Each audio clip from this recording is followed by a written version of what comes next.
This morning, the search will resume for a Good Samaritan who jumped into Lake Pontchartrain to save two men when their car went into the water. This is such a sad story. Both men were rescued, but one of them later died at the hospital. Katie Steiner is out at the lakefront this morning, joining us now with more on when that search will resume for that missing man. Katie? Hey, Eric. Yeah, that search actually has already started. So there's a boat in the water from the Coast Guard that is just making passes right along where this happened. And as Dave has been telling us, the weather is really not great for a search. It's been rainy and also very windy. So it's going to be interesting to see if they can put that dive team in the water.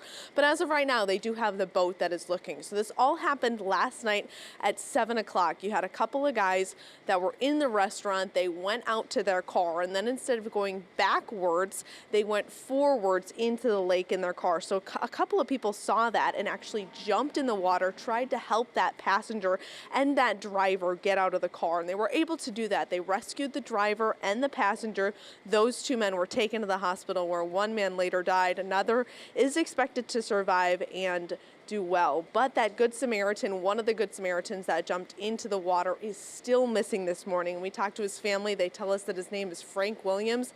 And they also say that he's one of those guys that would jump in if someone needed help.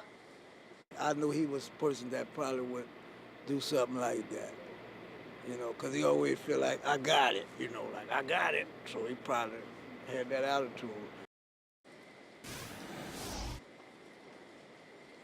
Now, they did have a dive team that was in the water last night, but they had to pull that dive team out because the weather got worse, and the weather isn't great now. It's very windy, it's rainy out here. We haven't seen a dive team out, but we have seen a boat. You can kind of see the lights there from the Coast Guard that is searching, trying to find that man. Reporting live from the lakefront, Katie Steiner, Eyewitness News. And you think about the heroic actions Yes. of those guys that try to jump in to help. And to risk their lives as they did, and we certainly are.